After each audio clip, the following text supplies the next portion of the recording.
अस्सलाम वालेकुम everyone, welcome to my channel. Hopefully you are doing well. अच्छा, एक अपडेट जो कि मैंने पहले भी शेयर की थी, लेकिन क्योंकि कंप्लीट डिटेल उसमें मैं नहीं शेयर कर पाया था, तो बहुत सारे एस्पायरेंट्स की क्वेरी थी कि कंप्लीट पेपर के साथ जो है वो उसकी एक्सप्लेनेशन आप दे दें kindly.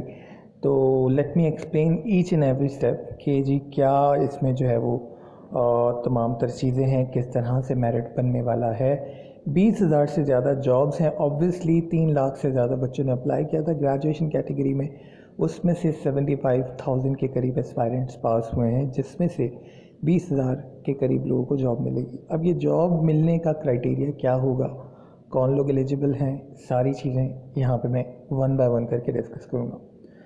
First and foremost thing कि कौन से लोग जो हैं वो जॉब के लिए एलिजिबल हैं।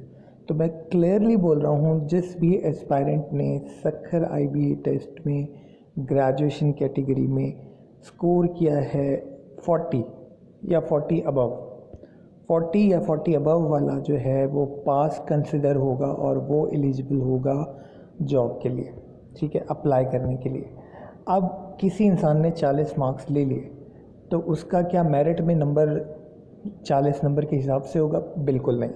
उसके मेरिट में 3 चीज़ें काउंट करेंगे। तो first one is written marks off, सी बात, जो आपने टेस्ट दिया ग्रेजुएशन कैटेगरी का, उसमें जितने भी आपके मार्क्स हैं 50% जो है उसका निकाला जाएगा और वो आपके मेरिट में इंक्लूड होगा। फॉर एग्ज़ाम्पल, किसी इंसान ने 40 मार्क्स लिए हैं ग्रेजुएशन कैटेगरी के टेस्ट में, तो उसका जो इसमें से पासिंग मार्क्स होंगे वो होंगे 20, या सॉरी, जो उसके मेरिट में मार्क्स बनेंगे वो बनेंगे 20, क्योंकि 40 का जो 50% होता है वो होता है आपका 20, ठीक है। इसी तरह अगर किसी ने 60 मार्क्स लिए तो उसका जो 50% होगा वो 30 होगा, तो उसके मेरिट में मार्क्स 30 काउंट होंगे। किसी ने 80 मार्क्स लिए तो उसका जो मेरिट में मार्क्स काउंट होंगे वो होंगे आपके 40 मार्क्स, ठीक है। अब आ जाते हैं सेकंड जो चीज़ आपके मेरिट के अंदर काउंट होगी। द सेकंड थिंग है कि आपकी जो भी एजुकेशनल क्वालिफ़िकेशन है, जिसकी बेसिस पे आप अप्लाई कर रहे हो किसी एग्ज़ाम में, तो वो क्या है, उसके भी 3 स्लैब हैं, ठीक है। अगर किसी ने 70% एंड अबव लिया है तो उसको 20 मार्क्स जो है वो दे दिए जाएंगे। यानी 70% और अबव अगर आपका जो है फाइनल डिग्री के अंदर है, जिसकी बेसिस पे आप अप्लाई कर रहे हो, तो फिर आपको 20 मार्क्स वहाँ से मिल जाएंगे मेरिट के अंदर आपके, ठीक है। तो मेरिट में अगर किसी ने 60 मार्क्स लिए तो हम उसकी इक्वेशन लगाते हैं, किसी ने 60 मार्क्स लिए तो उसके 30 मार्क्स हो गए सीबा टेस्टिंग के, और अगर किसी के 70 प्लस डिग्री में मार्क्स हैं तो उसको 20 मार्क्स यहाँ से मिल गए, तो ये हो गए 50 नंबर उसके, ठीक है। 70 में से 50 मार्क्स। अब हो गए 30 मार्क्स जो आपके इंटरव्यू के बेसिस पे, उसकी क्या उन्होंने डिस्ट्रीब्यूशन की है, वो बहुत इंपॉर्टेंट है। 18 मार्क्स का वो जनरल नॉलेज और एकेडमिक्स आपसे पूछेंगे इंटरव्यू के अंदर, ठीक है। आपसे वो पूछेंगे कि जी जनरल नॉलेज के सवालात हो सकते हैं, कोई करेंसी हो सकती है, कोई कैपिटल हो सकता है, कोई प्राइम मिनिस्टर प्रेसिडेंट का नाम हो सकता है, ठीक है, और किसी स्टेट का नाम हो सकता है, ठीक है। कोई जनरल नॉलेज का सवाल हो सकता है, कोई हिस्ट्री के बारे में सवाल हो सकता है, कोई और इन्फॉर्मेशन आपसे वो पूछ सकते हैं जीके में, ठीक है। जीके में बहुत सारी चीज़ें आ जाती हैं ना आपकी, और आपकी एकेडमिक्स भी आ सकती है उसके अंदर, ठीक है, जिसकी बेसिस पे आप अप्लाई कर रहे हो। सेकंड, उसके होंगे 18 मार्क्स। 18 मार्क्स के सवालात जो हैं वो आपके उससे पूछे जाएंगे। अगर आप 30 का वो रेशो निकालो तो ये बनता है 60% ऑलमोस्ट, ठीक है। 60% सवालात आपके जीके और एकेडमिक से होंगे।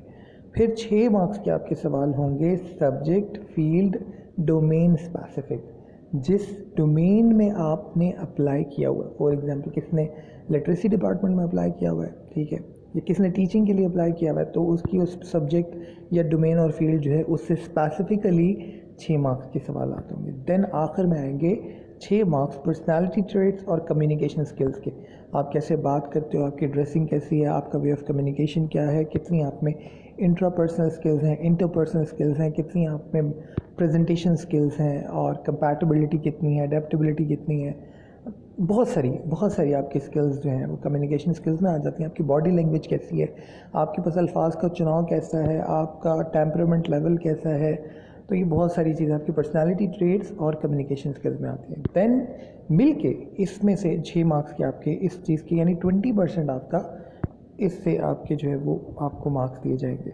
तो अब ये टोटल जो आपके मार्क्स बनेंगे, किसी ने 30 में से फॉर एग्जांपल 15 मार्क्स ये ले लिए, तो हम जो वो इक्वेशन लगा रहे थे, अब उसका मेरिट क्या बना, 30 उसके टेस्ट में, 20 उसके एग्ज़ाम में और 15 यहाँ से, तो टोटल उसके कितने हो गए, 65 उसका मेरिट में स्कोर बन गया। अब इस स्कोर की बेसिस पे मेरिट बनेगा।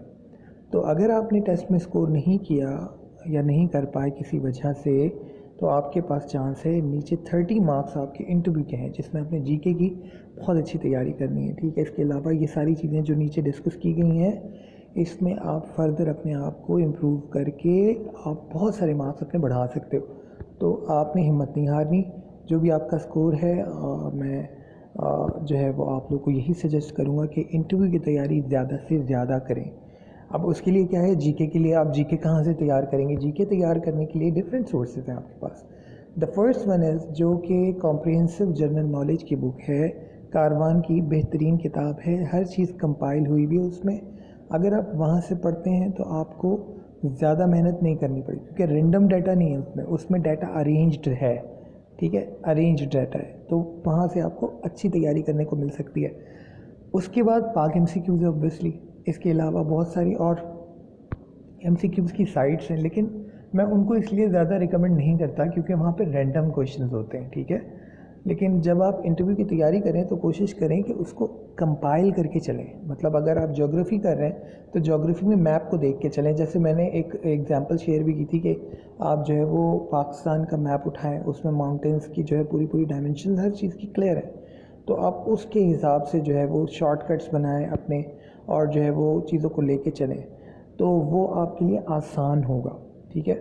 इसके अलावा ऑब्वियसली और भी सोर्सेज हैं, बहुत सारे लोग जो हैं वो बुक्स जो है वो इंटरव्यू के लिए देते हैं, लेकिन मुझे जो किताब बेहतरीन लगती है और जो मैं रिकमेंड करता हूँ वो जीके की वही किताब है, आप उससे तैयारी कर सकते हो। कम्युनिकेशन स्किल्स और पर्सनालिटी ट्रेट्स आपकी कैसे इम्प्रूव होंगी, उसके लिए आप जो है वो कुछ टिप्स मैं भी आप लोगों को दूंगा, लेकिन बेहतर है कि आप लोगों से कम्युनिकेट करो। आप जितना ज़्यादा प्रैक्टिस में रहोगे उतना ज़्यादा आपकी इम्प्रूवमेंट्स होंगी।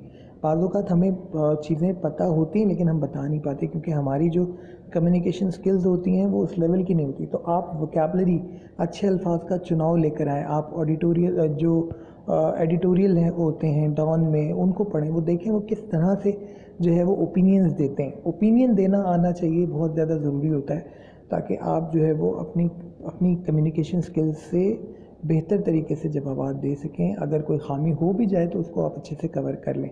तो कम्युनिकेशन स्किल्स बहुत ज़्यादा इंपॉर्टेंट होती हैं। और फिर आखिर में आपकी जो भी जिस भी डोमेन में आप अप्लाई कर रहे हो उसके लिए सबसे बेहतरीन टिप्स ये होती है कि आप उसकी वेबसाइट पे जाओ, उसकी वेबसाइट पे जाके वहाँ से उस डिपार्टमेंट के बारे में इंफॉर्मेशन लो, फिर उसकी फर्दर डिटेल में जाओ कि जी यहाँ पे अगर ये डिपार्टमेंट है तो वहाँ पे किस किस तरह से चीज़ें चलती हैं, क्या उसकी फंक्शनिंग है, किस तरह से मेरा क्या रोल होगा जिस पोजीशन के लिए मैं अप्लाई कर रहा हूँ और मैं किस तरह से बेहतरी ला सकता हूँ। तो क्रिटिकल एनालिसिस करेंगे तो आप जो है वो बेहतर परफॉर्म कर पाएंगे। होपफुली वीडियो आप लोग के लिए बहुत ज़्यादा इन्फॉर्मेटिव होगी। वीडियो पसंद आए लाइक एंड शेयर कीजिएगा, चैनल को सब्सक्राइब कीजिएगा और मज़ीद इस तरह के वीडियोज़ के लिए आप जो है वो चैनल को और जितना सपोर्ट करेंगे उतना अच्छा है। Thank you so much. अल्लाह हाफ़िज़।